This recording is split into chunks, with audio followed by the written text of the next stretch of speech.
action. So guys, you see when you think Nurture Bean, just think of like a one-stop herbal shop, you know? Where you can go, you can get your herbs, the skincare herbs, you can get your herbs, the internal care. We have things for the blood, for the heart, for the lungs, for the stomach. We have if you have spotty skin, the skin dehydrated.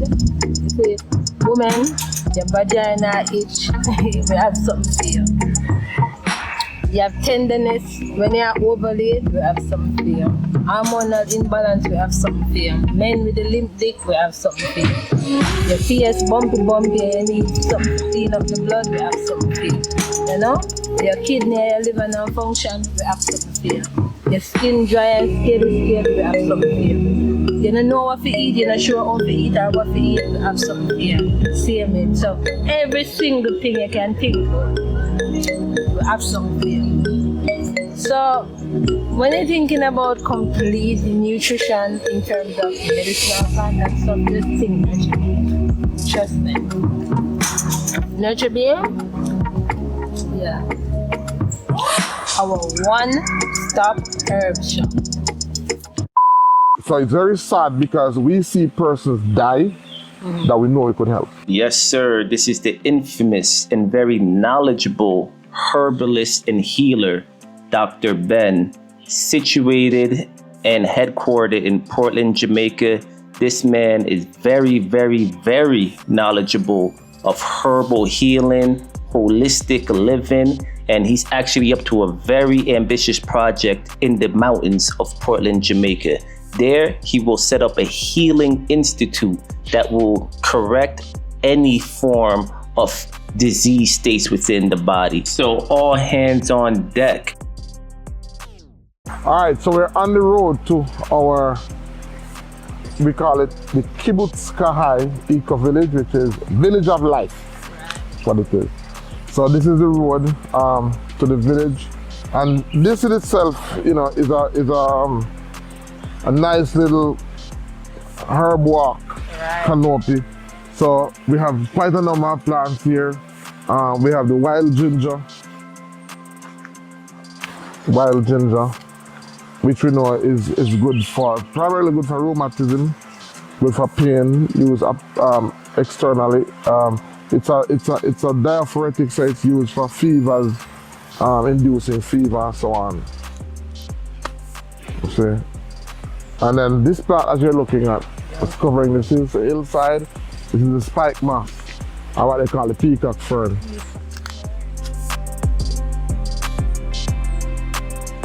Yeah. Peacock fern. What's this one here good for? It's the liver. It's primarily good for the liver. Very good to detoxify the liver. Yeah, and there are some that have the reason why they call peacock fern is because they have a very beautiful look. Yes, when it's in the sun. It's in the sun, like multicolors, like the feather of a peacock. Yes, very beautiful. So it's very easy to remember that herb because it actually looks like a peacock. It's bossy. It's very a showman, show off itself. What's the difference between this one and this one? Is it that it's a male-female thing or one younger? One younger. This one is older. Oh, so the older, more mature one. Are will grow these. Okay, the peacock structures. feature. So which one you use? The old or the old one? The older one, naturally. This one is more medicinal than this one. Right. So you see, guys, when you're looking for it, you would look for the older one. The one that actually reach to a mature peacock. And they have a long tail. It's basically you're looking at a long tail right here. You're harvesting. Right, and I want to show you this plant. This is it. This is on a close-up. This is called the philodendron. But we call it the wicker plant. This one here? Yeah, let me show you what part they use. So it grows way up into the trees, and when it grows, it sends down those vines. So those vines are what you would get if you go close to one. I'll show you. This is, all right, so this is a, okay, so this is a young one. Now watch this. When I remove this outer thing here, this is very hard to rot. Very hard to rot, and it's all the way up. So this is what is used to make wicker, to make furniture. So it's inside. So what they'll do, they'll harvest the vines, then they put it to dry, and then they'll get a piece of metal or a piece of board, and they'll punch a hole, and they'll pull this through it. And what it does is it removes the outside and exposes this very fibrous material. And this is what is used here. And this is what is used to make furniture. And these serve for years. 50, 60, 70 years or longer. They will never rot. Wow. Never. Love that. You hear that? So if anybody knows what wicker is, that's what. That's where it comes That's where it comes from. Now they've made synthetic versions of it. Yeah, so this is the road to our eco village. And it's following the stream. Yes, and it's following a stream because what happened is that, as I said, our clinics are designed to be screening centers. As I said that, no, not even a half of what we do in our clinics. Not even a half of what we do in our retreat centers we can do in our clinics. Right. So we are very limited in terms of it's mostly screening, very cosmetic therapies, but the real thing goes on in our retreat facilities. And right now, we don't have a retreat facility. Yes. So it's very sad because we see persons die that we know we could help. Right. You know, we see a lot of persons who have serious ailment that we know we can help, but we can't offer it in an off-site setting. They have to be on-site. So this is where we want to get our retreat facility up. It will not just serve as a retreat facility, but it will serve as a preservation sanctuary, teaching and training the knowledge of what I call indigenous Caribbean medicine or traditional medicine, the art of it. Right. So would you tell people why a retreat center is so much better for them than just coming to the clinic alone to be assessed? Well, for one, most people's disease is rooted in habit. Right. And so because they're trying to fix their problem in the same setting in which the habit that caused it is, they're not going to get help because, say for example, they know they're not supposed to eat a certain way, but that's the only food cooked in the house. So the same mindset. When you come into a retreat setting, you're coming outside of the setting that is supportive of the habit that caused the disease. That's very important. And that's the first thing. So coming out of that setting that produces the habit that caused the disease, and then not only that, when we're able to monitor you. We're able to monitor you because some of what we do may have what is called a healing reaction.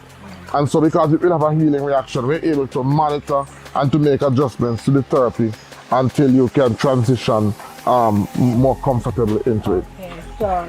So basically, the retreat center is where you come to form new habits. New habits. New habits, and you live now in a more reformed way.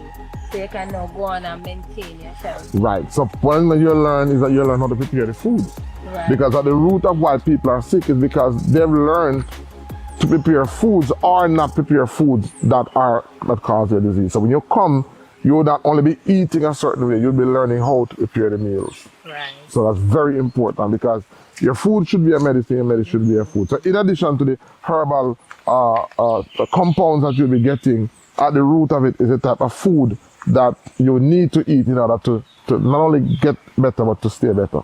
Right. So, and guys, one of the things that you will love about this place when it is finished is how much nature is around you. And just the smell of the air, the amount of plants around you, you just feel renewed. You just feel renewed. And you're just walking up to where the center will be. Right. So, yeah. And what we also admire about Dr. Ben is he is looking to create the spaces that resonate with your natural frequency. So when you come onto his place, you're not gonna be in a place where it's a wall. No. He utilizes nature to create the space that is more harmonious and more conducive to your healing. So yeah. All right, guys, Nurture Being here. And I just wanted to say that we're actually expanding our healing by trying to set up a healing center, a place where you guys could come in, Learn to eat, learn proper cultural practices for maintaining your health, just learning the correct ritual on how to maintain the home with good health, how to maintain your kids with good health, good herbs, how to eat, when to eat, right? and you guys can now see the herbs that are going to do the work, where you guys can now learn how to utilize and to even identify the herbs that are going to do the work. So what we're doing is that we're focusing on YouTube as a way to generate these funds. We also ask that you guys subscribe to our Patreon. In our Patreon, we have herbal talks, right? We show behind the scene access or content with our vlogs and our videos. We talk history. We talk hidden history. We talk metaphysics. It's a whole university back there in the Patreon. So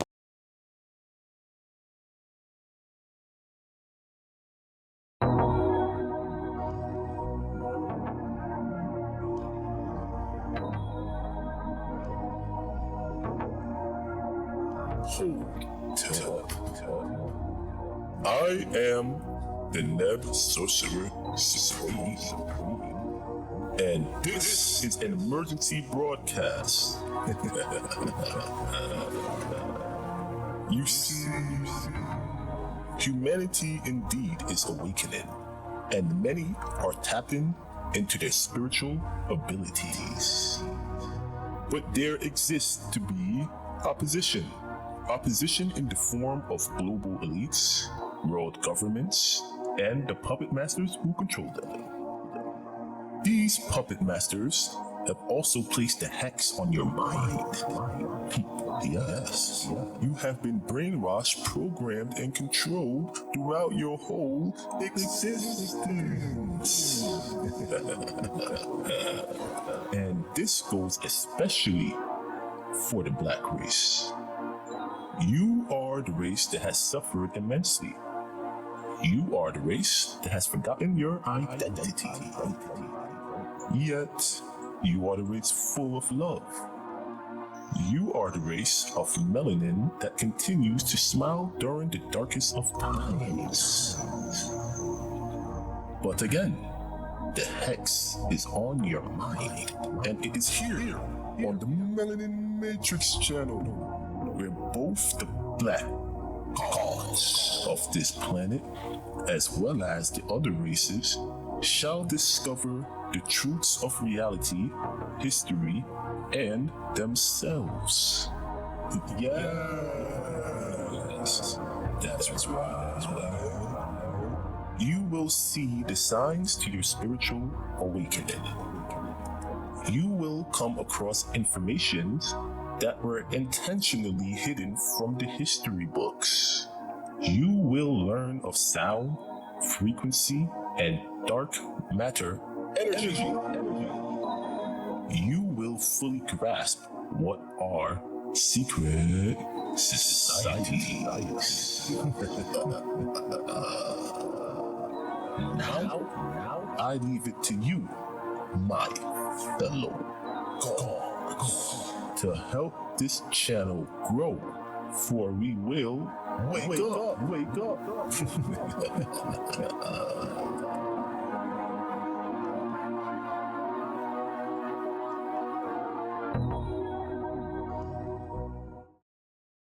Right. So we talk about, because there's this recent move about grounding, because people now understand that if you have, for example, a building, the electricity, that building is grounded to the earth, because the ground neutralizes all form of harmful, electrical charge.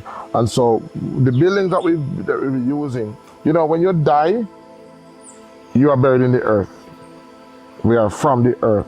And so what we want to do is we want to have buildings that are made from the earth-made building, which is cool, which is conducive. So I call them womb dome. So they're gonna be made from earth material, but they're in the form of a dome or a womb. So you get sick, you go back in the womb. Yes, a rebirth. Is like Rebirth. A rebirthing process. Right. So this is the road. So our problem is the road.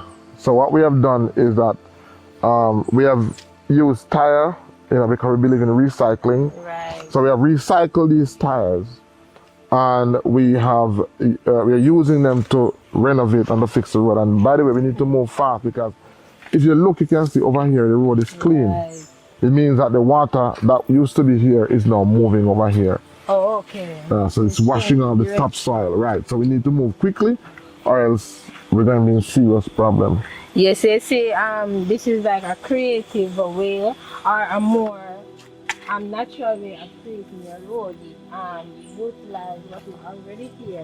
Waste material. Yes, and you see it's a combination of the stone and the tire, and it's very durable. Yeah, so this is actually against erosion, because one thing that happens to this road is there's a lot of erosion, and because we have a lot of erosion, then vehicles can't come up. We don't have the funds to really fix the road as I would want to do it, but we want it to be drivable and usable and accessible. So right now we're embarking on a project of using tires and using stone to repair the road. I feel inspired by the intention of this healing center.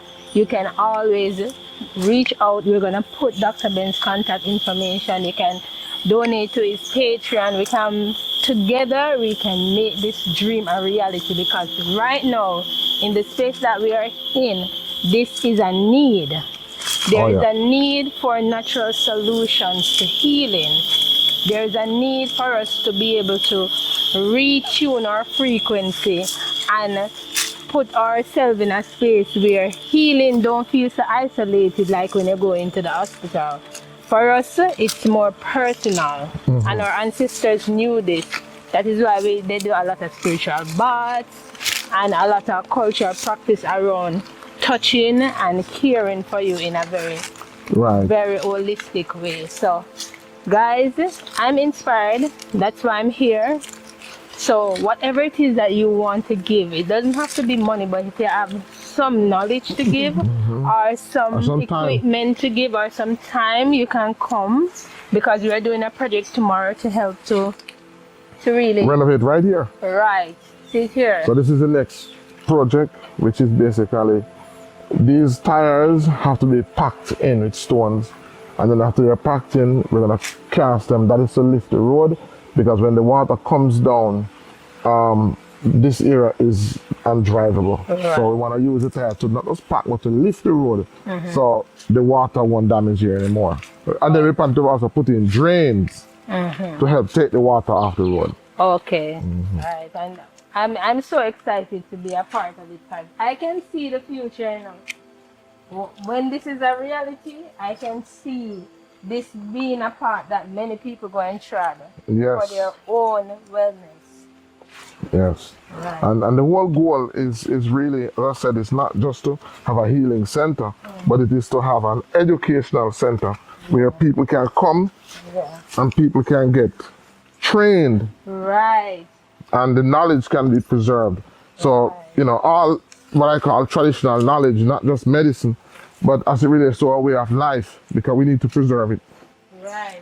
And I agree with you, Dr. Ben, because I was listening to you this morning, and I was saying, like, I'm so inspired whenever you speak, because you said somewhere along the line, because of the influence of slavery and colonialism, we have abandoned our way of practicing our science and our medicine.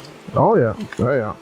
And I know, because I see sometimes some of the most influential people who, after they've tried everything conventional and it has failed, then out of desperation, this is where they come. And that's so what we're trying to change. Yes, and throughout my career, my journey, We have worked with some of the top persons in the island outside of Jamaica who have tried conventional medicine, hasn't worked. This is what they turned to. This is what gave them results. So we're saying, let's try to make it more formal and official. Yeah, don't wait until you're on your last breath, guys, to visit a herbalist. You see, like how you make it a point of your duty to go get a doctor's checkup, get a herbalist checkup, because we have different texts available now for zeroing on what you may need to focus on. There are machines available and there are different treatment solutions available that is a complement to our plant therapy. So yeah. Yeah, so you don't have to be you don't have to be going to the bushman anymore. Right. Technology has been integrated into what we do. Yeah. Right. So we have become technologically advanced as well. Yeah. And you see, despite the oppression, we still develop around our field to the point where it is, to me, a bit higher than Western medicine. Yes. Yeah, it is higher because natural medicine takes into account the whole being, the whole person. Western medicine looks at your biology and it tries to cure you or try to treat you or try to resolve the issues only on a biological basis, which is just one aspect of who you are as a human being. Doesn't take into account your spiritual, your emotional, and to some extent some may go emotional, but they almost never take into account your spiritual needs, which natural medicine always, as a matter of fact, our medicine is based primarily on spiritual and then everything else, because we know that spiritual side is very important. Right, because on a deeper level, all illnesses is as a result of some level of disconnect with your spiritual body. Yep.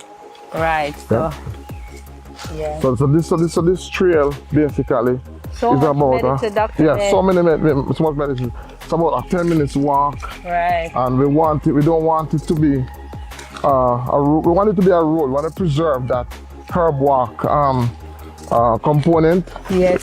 Thinking about the plants. We want to think about the plants as well. Some of the trees have been removed, but usually it's very shaded, very cool. We're thinking that when persons are here, they can do their morning walks. Right. They can breathe in the oxygen. All that can be a part of the experience at the retreat. All right, so Dr. Ben, what's come? Because I know say, you tell us about the retreat center, but you have enough medicine where there's a whole lot. This is dog tongue. So another herb. The root of this is also used. Dog tongue. It's a liver, it's a hippotonic as well. And the herb beside it, this one, is a strong back. It's a tonic. It's used for back pain, muscle pain, issues like those. This one I showed you yesterday is the pink fringe. Edible. Right. Tangy. So here's.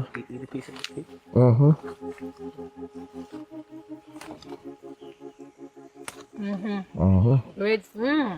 Mother definitely put this in a shake. Trust me. Makes a good salad. Makes a very good salad. Sure. The pink fringe. And the appearance of it defines the name. When I look around it, there is some pink pigment going around the leaf. The edge of the leaf. Right, and then when you this is a young one, but on the more mature one, you will see that said pink pigment along the edges of the plant, because this plant here, it grows like a square. It's not a round plant, it grows like a square. And listen to me, if you need flu shot, see it here. You need to boost vitamin C, see it here. You want to improve your collagen, see it here. Right, and this is another plant. You see, we normally eat these, Yeah. This is from the mallow family, the same family that hibiscus is from. Right. The mallow family. So it also is good for the skin. You can make a skin mask from this. Yeah, you can make a skin mask from it. Mask with the one content piece. This is the umbrella spoke plant. So let me see if I can get one of the flower for you. I'll let you taste the slime. Sit there.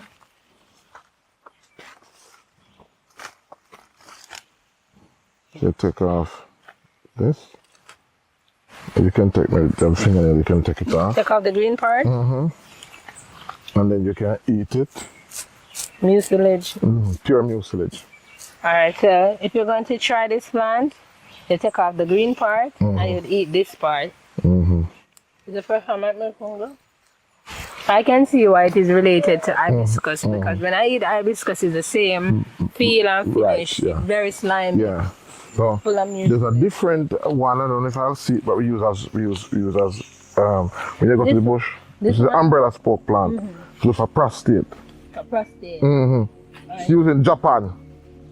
Alright, so this is one of the plants that actually is utilizing in Japan for improving the male prostate. The umbrella spoke plant. And then this is the the Chancapedra. Gale of the wind. Stone and the leaf. Samba bitter they call it, and this is for kidney stones. So quite a lot of herbs just right in here alone. That's why if you come here, guys, when it's ready and you come here, you have to get better because there is so much supporting energy on your walk. And these plants are emitting very high frequency. Once you come here, you can feel it in your lungs. Right. The amount of oxygen, even though we're pretty close to the town, where once you come into this, it's like a canopy of oxygen. Right. It supports the lungs. So I hope we start to go. You kind of see the plant profile slightly change. And if you travel throughout Portland, you will find different emphasis on plants in different places. You'll find different type of plants. This is the wild.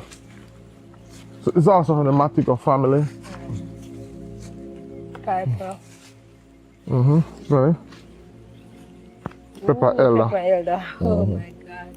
Listen to me, guys. They say if you all have your belly ache or you want feel like you get a herbal hug, just pick two of the leaf here. Okay. Ginger. Good man. Yes. May I tell you from personal experience, I may look for the comfortability there, especially on my time of the month. Yeah, that plant helps. Pepper elder. I wanted to show you what we have done is that we have put together a chart that helps persons to know the medicinal uses of plants, even without knowing the name. So the system as nature as a way of communicating to us. So if we study nature and we identify patterns, we're able to use that to interpret what nature is saying to us. So like this plant, this is the water grass, not the but it's also vegetable. It's mucilage, Right. So even if you didn't know the name of the plant, you can know that it's good for inflammation. Right. Somebody has a burn or an ache, you can just crush it, apply it externally, and it will remove the pain. Right. Yeah. So, and that's, I've always wondered what the green one is for, because the purple one. it's a diuretic too, so it also helps you to urinate a lot. If you're having urinary tract infection, Yes. yeah, it can do that And as the well. yeast infection. And then these are bamboos. So these were recently when the men came to harvest some bamboos. We want to fix this before they start to grow up in the road. Right. So Dr. Benny was saying that a whole industry can be created. oh yeah. You're looking at construction. Right. You're looking at utensils. You're looking at clothing. Right. You're looking at food. Right. You're looking at medicine. You're looking at so many things. Paper. I mean, so many. The bamboo is so diverse. There are so many uses that can be obtained from it. You know, charcoal, medicinal. You can make briquettes, which can be used, you know, safely without smoke and so on. So there's so many uses. On our kibbutz, we plan to use bamboo a lot. We plan to integrate bamboo a lot into our construction, and we plan to integrate bamboo a lot into the utensils. So a lot of the utensils that persons will use when they come is going to be from bamboo. The cups, you know, and stuff like that. And that's real healing right there. Yeah, because we need to depend and rely on nature as much as possible. Right, and because many of these fancy utensils that we use is slow poisoning, you know? Oh, yeah. Yeah. Seep into your water. The heat, when you share the hot food on it, it seep into your food, and over time your body collecting a whole lot of plastic and debris while you're feeding your temple. So that's why we have so much cancer, because we're in an age where people are exposed to a lot more chemicals than we used to be exposed to. And so, you know, we have a lot more diseases due to toxins, you know. And on that note, you know, that's why I said that there's a place for Western medicine, because natural medicine is best suited for natural diseases. What are natural diseases? Natural diseases are the result of bacteria, viruses, or mineral imbalance. Those are natural diseases. But now we have a lot of unnatural diseases, which are the result of chemicals, which are the result of pollutions. And so Western medicine is very good, because it's designed for that type of ailment, you know. And so we don't knock Western medicine because it has its place.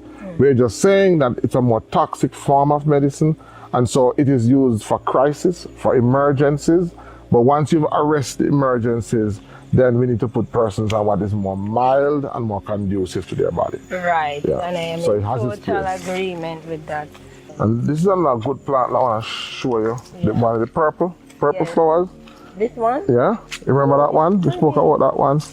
You remember what it was? What it is? Yes. Strong man. Desmodium. So it's purple. There's lots of zinc in it. Lots of iron in it.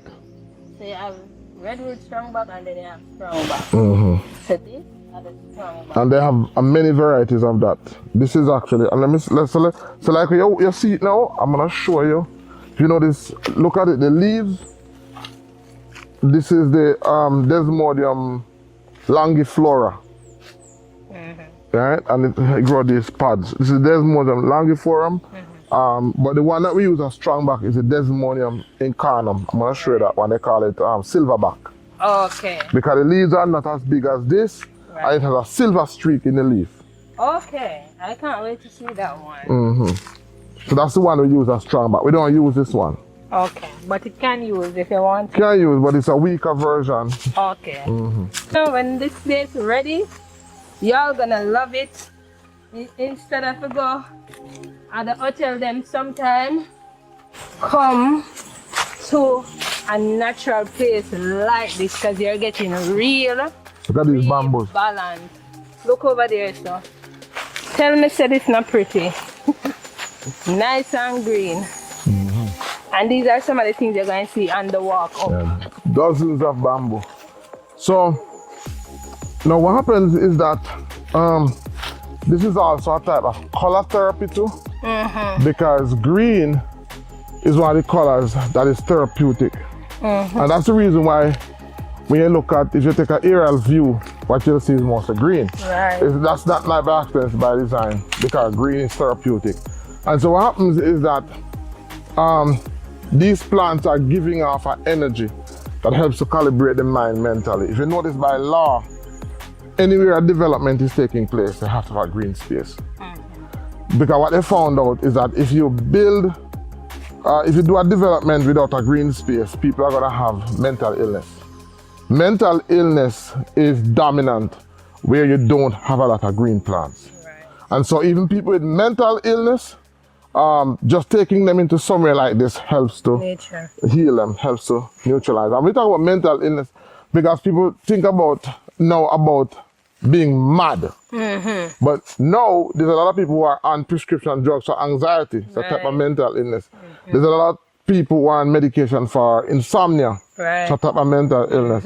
So mental illness is not only schizophrenia or chemical depression that lead to psychotic behaviors, but it is also any type of imbalance in the brain. And there are a lot of functionally mad people. So they are mad, but they're still your professor. They're mad, but they're still the bank manager. They're mad, but they're still the member of parliament. When you know is when they miss their prescription. So let them miss, you know what I'm saying? Let them miss their prescription and you'll see. And you know one thing with our culture, them not recognize mental illness. Like No, man. You know? No. They don't see it as an illness because it's because of the... Unless you get stone mad. Until you're stone mad. Yeah, and even so them probably tell us that up here or something. Yeah, demons are fine. Yeah. And it's because of how the brain and the nervous system connect. And if you ever have any kind of psychotic episode, then you understand how your reality is created via the mind and seeing your perception. Because mental illness is not something where you can really see and interact with, like diabetes in a sense. Most people don't recognize it. They say it is an illness, but it does affect different body systems. And hence why it manifests the way it does. Right? Exactly. Alright, so this is an ylang tree. No, sorry, not an ylang. This is You sure? no, not a ylang. This is it's called a devil's club. You know about a devil's club? No, it's the first I'm hearing about it. Alright, so devil's club is a tree that grows a lot of thorn. Oh, I see. It kind of reminds me of the other one. Prickly ash. Prickly ash, yeah. But the thorns are much smaller. Smaller, prickly ash. Yeah, but it's also useful for pain. Oh. There's a prickly ash tree nearby here. This one is useful for pain too? Okay, I know. Here's a prickly ash. This is a prickly ash. Right there. Sit here. Sit here. So you can taste it. Woo. There's thorn on it, even the leaves. Yeah, it dropped my tongue. But the one I saw, Dr. Ben taste was big like this. yeah, it grow that big. Oh. So taste it and then tell me what happens in a few minutes. It tastes like it have a smell. Yeah, it's a aromatic, yeah. Yeah.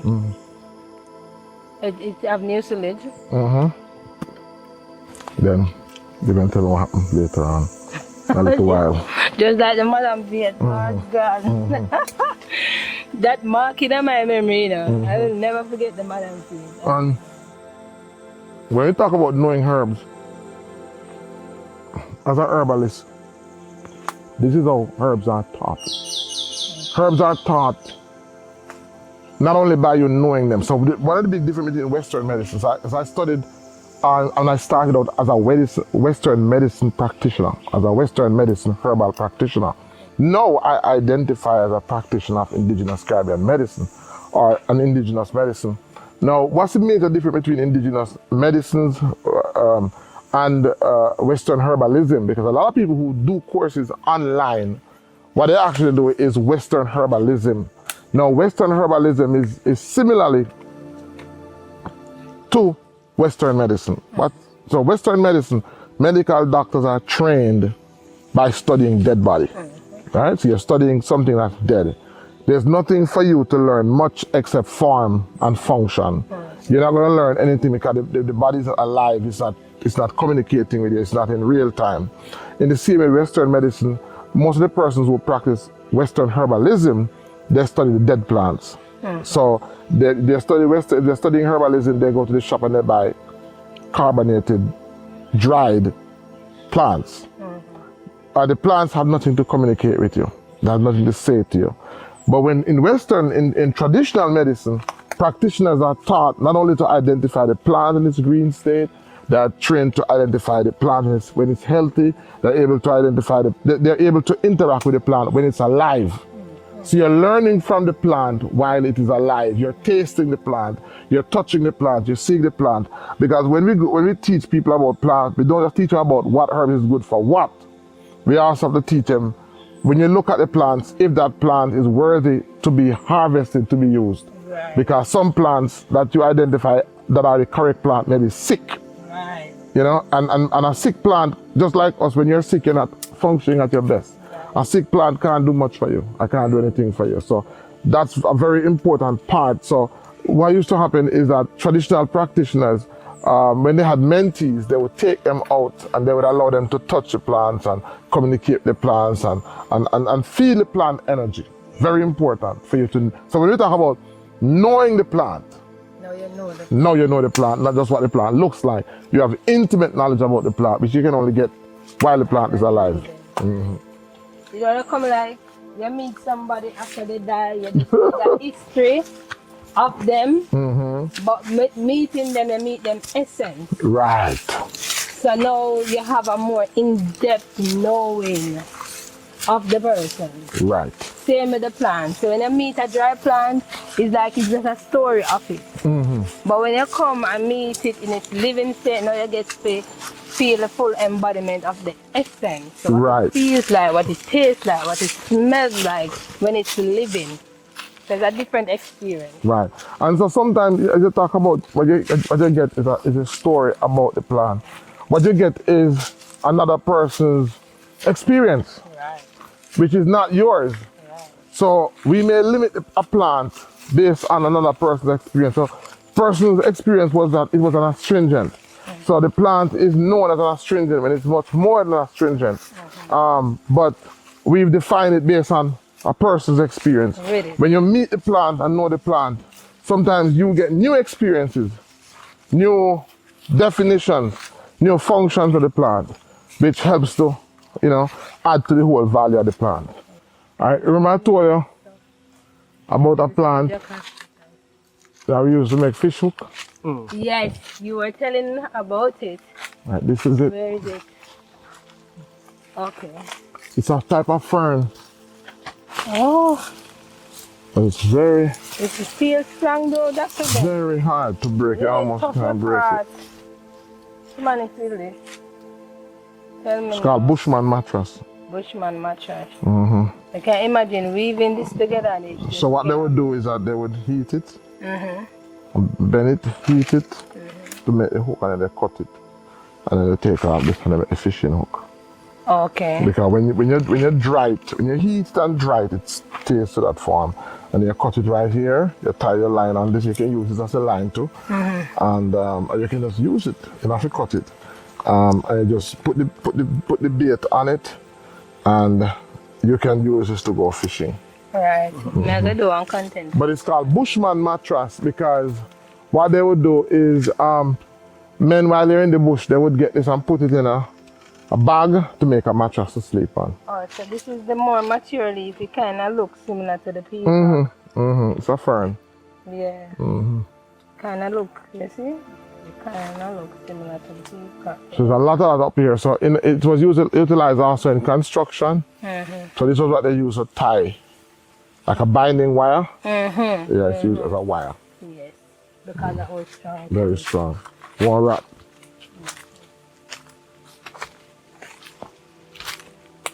So we're still on our way. This is the whole trail on the way up to the retreat site. retreat site still. So I the see we trail up to clear is here. the herbal. This is our clay, and Dr. Ben was teaching me how to use the clay for burn treatment. So you would harvest the clay, you would add the water to it, you're going to mix it up, then you're going to let that settle. When it's settled now, you're going to throw the water off, steam what remains, and let that dry. And when that dry, you create a powder. So whenever you get a burn, guys, You can put it on it. you just mix it now with a little water. You mix it with the water, right? Yes? And you just apply it to the Skin. the skin, and that now absorb the excess heat. Yeah, so it's also used for like bites, insect bites, like a centipede bite. And that will pull the pain out. Scorpion bite, Pull it out. pull the pain out. Right, so. And who say our ancestors never scientific? Come on, you have to have science to know this. Yes, sir. I thought that was a good note to end off right there. And it's a little bit of food for thought because, yeah, the story goes that, you know, our ancestors weren't scientific at all. They had no knowledge whatsoever, right? So why is it that we discovered the art of medical science itself? Why is it that we discovered chemistry itself, right? That's a little bit of food for thought. And here we're going to continue that ancestral knowledge. Dr. Ben is attempting to set up a healing institute that's going to correct any disease state within the body. And as he said, you need to do this from a spiritual context down to a physical approach as well. It's a whole holistic design. So hands on deck, guys. He's accepting help in any type of form, whether it's building the mud brick houses, building the eco houses, or learning about the herbs. He would appreciate help in any way. You know, even if it's $1 or $2, reach out and help out as best you can. Peace.